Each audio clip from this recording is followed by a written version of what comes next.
আসসালামু আলাইকুম। Hello everyone, welcome to my channel. আমি আহসান। আজকে আমার আলোচ্য বিষয় নাউন অ্যান্ড ইটস ক্লাসিফিকেশন। তো আলোচনা শুরু করা যাক। আচ্ছা, নাউন কি? নাউন হলো কোনো কিছু দ্বারা কোনো ব্যক্তি, বস্তু, জাতি, শ্রেণী বা কোনো কিছুর নাম বোঝায়, তখন থেকে নাউন বলা হয়। নাউন প্রধানত দুই প্রকার, সেটা অবশ্যই ইন্দ্রিয়গ্রাহ্যতার ভিত্তিতে। আচ্ছা, ইন্দ্রিয় কি? আমরা পাঁচ ইন্দ্রিয়তার পরিচয়। পাঁচ ইন্দ্রিয় হচ্ছে মানুষের নাক, চোখ, কান, মুখ, ত্বক, জিহ্বা। এগুলো হচ্ছে পাঁচ ইন্দ্রিয়। ইন্দ্রিয় দুই প্রকারের মধ্যে রয়েছে, একটা হচ্ছে কনক্রিট নাউন, একটা হচ্ছে অ্যাবস্ট্রাক্ট নাউন। কনক্রিট নাউন হচ্ছে পঞ্চ ইন্দ্রিয় ভিত্তিক, অর্থাৎ পঞ্চ ইন্দ্রিয় দ্বারা আমরা যেসব কিছু বুঝতে পারি, ত্বক দ্বারা, তারপর নাক, চোখ, জিহ্বা ইত্যাদি। জিহ্বা দ্বারা আমরা কোনো কিছু স্বাদ আস্বাদন করতে পারি, চোখ দ্বারা দেখতে পারি। যেমন I can see A I can see A watch, যেমন আমি একটু ঘড়ি দেখতে পাই। আই ক্যান টাচ ইট, এটা আমি ধরতে পারি, ফিল করতে পারি। সেটা হচ্ছে কংক্রিট নাউন। অ্যাবস্ট্রাক্ট নাউন হচ্ছে পঞ্চ ইন্দ্রিয় ব্যতীত মন থেকে উপলব্ধি করা যায় সেটা হচ্ছে অ্যাবস্ট্রাক্ট নাউন। যেমন ব্যক্তিটা কেমন, অনেস্টি, কাইন্ডনেস। সে যদি সৎ হয় তাহলে অবশ্যই অনেস্ট, এটা অনেস্ট পিপুল। দয়ালু হলে কাইন্ডনেস পিপুল। তারপর খারাপ যদি হয়, হি ইজ এ ব্যাড গাই। মানে এখানে অ্যাডজেক্টিভের মতো বিষয়টা কাজ করতেছে। আচ্ছা, তাহলে নাউন প্রধানত দুই প্রকার, সেটা হচ্ছে কংক্রিট নাউন আর অ্যাবস্ট্রাক্ট নাউন। এবার কংক্রিট নাউনের দিকে আসলে দেখা যাচ্ছে নাউন প্রধানত আবার চার প্রকার। সেটা হচ্ছে proper noun, common noun, corrective noun, material noun. গণনার উপর ভিত্তিতে নাউন প্রধানত দুই প্রকার হয়ে থাকে, একটা হচ্ছে কাউন্টেবল নাউন আর একটা আনকাউন্টেবল নাউন। কাউন্টেবল নাউনটা কি? যা গণনা করা যায়। যেমন এ ফ্রেন্ড, একটা বন্ধু। আমি যদি বলি ফ্রেন্ডস, তবে এটা কাউন্টেবল নাউনের মধ্যে পড়ে না। কারণ আমি প্রথম উদাহরণের ক্ষেত্রে বলেছি আমি একটি এ ফ্রেন্ড হচ্ছে একটাই বন্ধু যেটা গণনা করা যাচ্ছে। যদি আমি ফ্রেন্ডস বলে থাকি, অর্থাৎ কয়টা বন্ধু, 4টা, 5টা, 6টা, বা কয়টা বন্ধু আসলে লিমিট নেই কিন্তু। সো এখানে এটা বোঝা যাচ্ছে না যে এটা আসলে গণনাযোগ্য কি গণনাযোগ্য না। অবশ্যই এটা গণনাযোগ্য নয়। দ্যাটস ওয়াই এই ফ্রেন্ডসটা হচ্ছে আনকাউন্টেবল নাউন। এবং কাউন্টেবল নাউনের মধ্যে পড়তেছে এ ফ্রেন্ড। যেমন এ ডগ বলতে পারি, এটি কুকুর। ডগস বলা যাবে না, ডগস হচ্ছে আনকাউন্টেবল নাউনের মধ্যে পড়ে। ওকে, এখন দেখা যাক ক্লাসিফিকেশন অফ নাউন্স, অর্থাৎ নাউনের শ্রেণীবিন্যাস। আমরা যে এই কংক্রিট নাউনের মধ্যেটা পড়লাম, কংক্রিট নাউনের মধ্যে আমরা পেয়েছিলাম common noun, proper noun, corrective noun, material noun. তো চলেন শুরু করা যাক। প্রপার নাউন কি?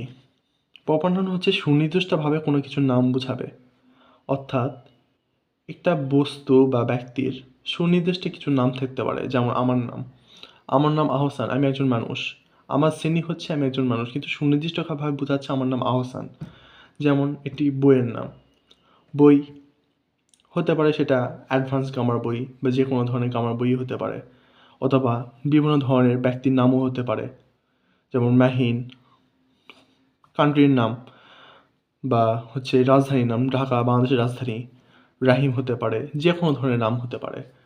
সো এই নামগুলো হচ্ছে প্রপার নাউনের অন্তর্ভুক্ত। আর আচ্ছা, সহজ করে যদি বলি তাহলে হচ্ছে ব্যক্তি বা বস্তুর একটি কমন যেটা নাম থাকবে, যে নাম দ্বারা সবাই পরিচিত, সেটা হচ্ছে প্রপার নাউন। আর কমন নাউন যে নামটা, এক কথায় যে নামটা প্রত্যেকটা ব্যক্তি বা বস্তুর সাথে জড়িত হয়ে থাকে। যেমন জাতিভেদে জড়িত, বা পরিচয়ের ক্ষেত্রে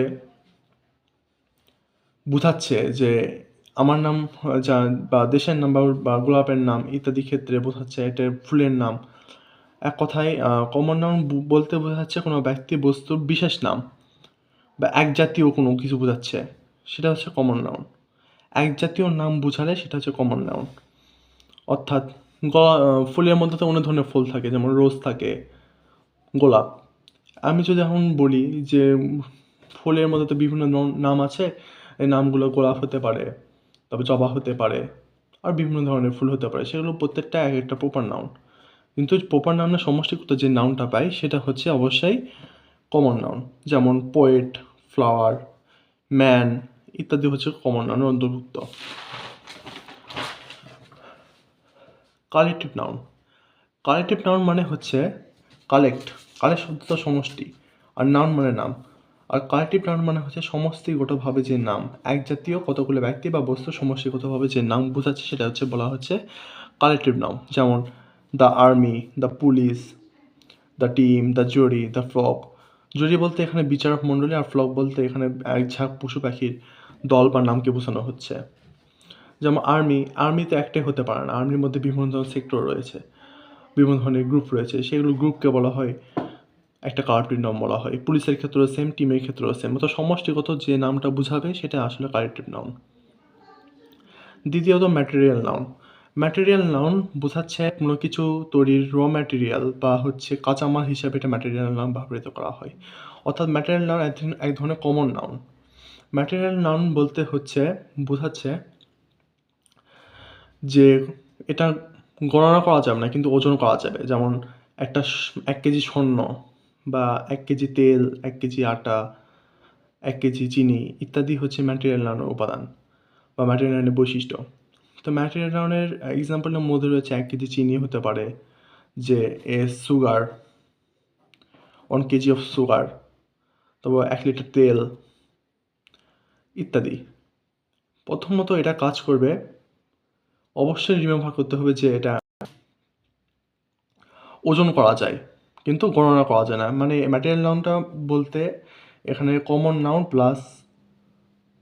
প্লাস আনকাউন্টেবল নাউন হিসেবে ব্যবহৃত হয়, যার প্রত্যেকটা একটা সাধারণ নাম রয়েছে। যেমন ওয়াটার একটি সাধারণ নাম, এবং ওয়াটার কিন্তু গণনাযোগ্য নয়। তো ম্যাটেরিয়াল নাউনের বোঝাতে গেলে অবশ্যই কমন প্লাস আনকাউন্টেবল নাউন ব্যবহৃত হবে। তাই বলাই যায় এখানে material noun common plus uncountable noun হিসেবে ব্যবহৃত হচ্ছে। অর্থাৎ কোনো কিছু তৈরি কাঁচামাল হিসেবে ব্যবহৃত হচ্ছে, যেমন সিলভার, গোল্ড, উড ইত্যাদি কাঁচামাল তৈরির উপাদান হিসেবে ব্যবহৃত হয় ম্যাটেরিয়াল নাউন। অ্যাবস্ট্রাক্ট নাউন কি? অ্যাবস্ট্রাক্ট নাউন হচ্ছে কোনো ব্যক্তি বা বস্তুর গুণ, অবস্থা বা কাজের নাম প্রকাশ করছে। যেটা একটু কিছুক্ষণ আগে বললাম, ব্যক্তিটা কেমন, সে যদি সৎ হয় তাহলে অনেস্ট, সে দয়ালু হয় তাহলে কাইন্ড, ফ্রিডম মানে স্বাধীন, হ্যাপিনেস ব্যক্তিটা কীভাবে রয়েছে মানে খুশি রয়েছে, রাগান্বিত হয়েছে কিনা অ্যাংরিনেস, বিভিন্ন ধরনের। তার একটা ব্যক্তি বা বস্তুর গুণের অবস্থা বা তার ভিতরের যে মনের অবস্থা সেটা বোঝায়, সেটা হচ্ছে অ্যাবস্ট্রাক্ট নাউন। তো আজকের ভিডিও এই পর্যন্তই। আশা করি ভিডিওটি ভালো লেগেছে। যদি ভালো লেগে থাকে তবে ভিডিওটি অবশ্যই লাইক, কমেন্ট, শেয়ার এবং সাবস্ক্রাইব করবেন, করে আমাদের পাশে থাকবেন ইনশাল্লাহ। আসসালামু আলাইকুম।